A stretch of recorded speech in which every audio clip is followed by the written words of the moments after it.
Hello everyone, welcome to Anusha Yadav Q for you channel. ఈరోజు నా ఛానల్లో ఒక మంచి ఫుడ్ వీడియో మీకు రెసిపీ చూపించబోతున్నాను. అదే గోంగూర మటన్ కర్రీ. ఇది నా స్టైల్లో నేను ఎలా చేస్తానో చూడండి. దానికోసం ముందుగా మనం కొంచెం గోంగూర తీసుకొని దాన్ని మంచిగా కడిగి తడి లేకుండా ఆరబెట్టి పెట్టుకోవాలి. నేను ఒక 250 గ్రామ్స్ గోంగూర తీసుకున్నాను. ఒక 1 kg మటన్ తీసుకున్నాను. మటన్ని కూడా ముందుగానే నేను కడిగి పెట్టుకున్నాను.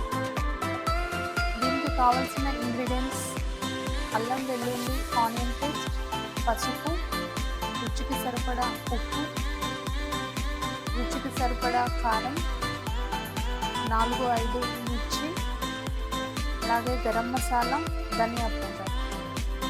ఇప్పుడు రెసిపీ స్టార్ట్ చేద్దాం. ముందుగా స్టవ్ వెలిగించి కడాయి పెట్టుకొని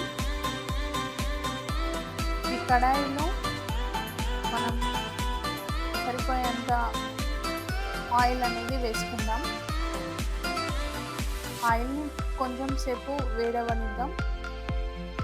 ఆయిల్ కొంచెం వేడి అవగానే ముందుగా మనం నానబెట్టి పెట్టుకున్నటువంటి గోంగూరను మిక్సీ చేద్దాం. ఈ మిక్స్ పేస్ట్ అనేది ఇలా రెడీ అయిపోతుంది. తర్వాత ఈ ఆయిల్ వేడెక్కిన తర్వాత ఇందులో ఆనియన్, జింజర్ గార్లిక్ పేస్ట్ వేసేద్దాం. ఇది మంచిగా ఫ్రై అవుతూ ఉంటుంది. ఇది కొంచెం గోల్డెన్ కలర్ వచ్చిన తర్వాత అందులో పసుపు యాడ్ చేయాలి. పసుపు కొంచెం గోలిన తర్వాత మనం ముందుగా రెడీ చేసుకున్నటువంటి పేస్ట్ అందులో వేసి మిక్స్ చేయాలి.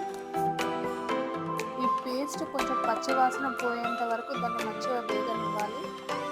ఈలోపు బయట వర్షం చూడండి ఎలా పడుతుందో.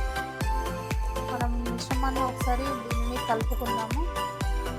కింద కడాయికి అంటుకోకుండా దాన్ని రెగ్యులర్గా కలుపుతూ ఉండాలి. మనం తీసుకున్న మటన్ కూడా దీనికి యాడ్ చేద్దాము.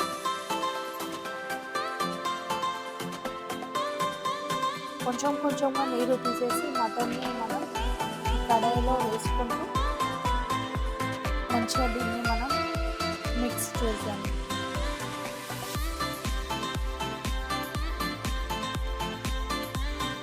ఆ పేస్ట్ మొత్తం మటన్కి పట్టేలాగా మనం మిక్స్ చేసేసి ఒక 10 నిమిషాలలో దీన్ని మూత పెట్టుకొని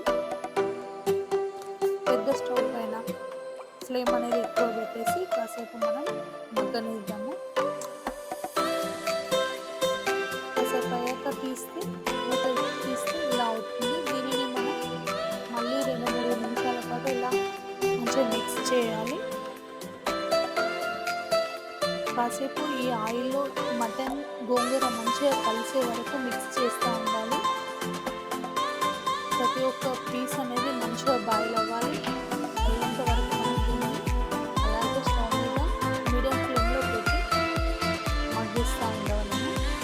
చిన్న చిన్న బోన్స్ ఇందులో ఉంటాయి కాబట్టి కాస్త టైం ఎక్కువనే తీసుకుంటుంది. మధ్య మధ్యలో మనం దాన్ని లిడ్తో కవర్ చేసుకుంటూ తీసుకుంటూ మిక్స్ చేస్తూ ఉండవాలి.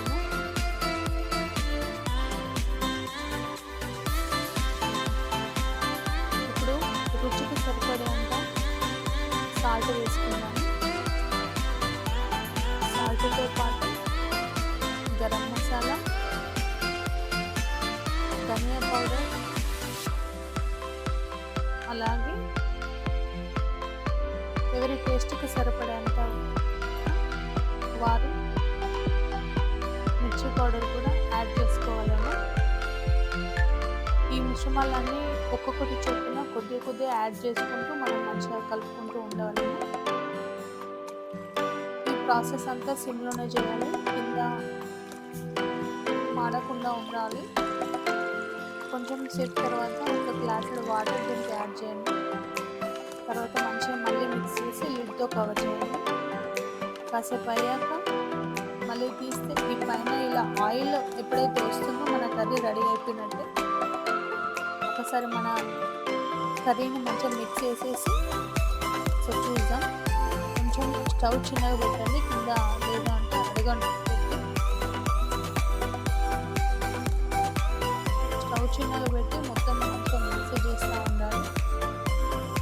తర్వాత ఫైనల్గా ఈ ఆయిల్ బయటకు వచ్చినాక స్టవ్ ఆఫ్ చేసేసి మనం ముందుగా కట్ చేసి పెట్టుకున్నటువంటి కొత్తిమీర దానిపైన వేసాము. కొత్తిమీర వేసిన తర్వాత మళ్ళీ ఒకసారి కర్రీని మొత్తం మంచిగా మిక్స్ చేయండి. ఇలా మిక్స్ చేసిన దాన్ని చిన్న బౌల్లో మనం కొంచెం పక్కకు తీసి పెట్టేసుకున్నాం. ఇంతకుముందే నేను రైస్ కుక్కర్లో రైస్ ఆన్ చేశాను. ఇప్పుడు మనం ఈ కర్రీని వేడి వేడి అన్నంతో ఒకసారి టేస్ట్ చేద్దాము. ఈ వర్షం పడుతున్న టైంలో వేడి వేడి అన్నం మనం ఇంట్లో స్పెషల్గా తయారు చేసుకున్నటువంటి తెలంగాణ గోంగూర మటన్ రెసిపీతో మనం తిన్నాము.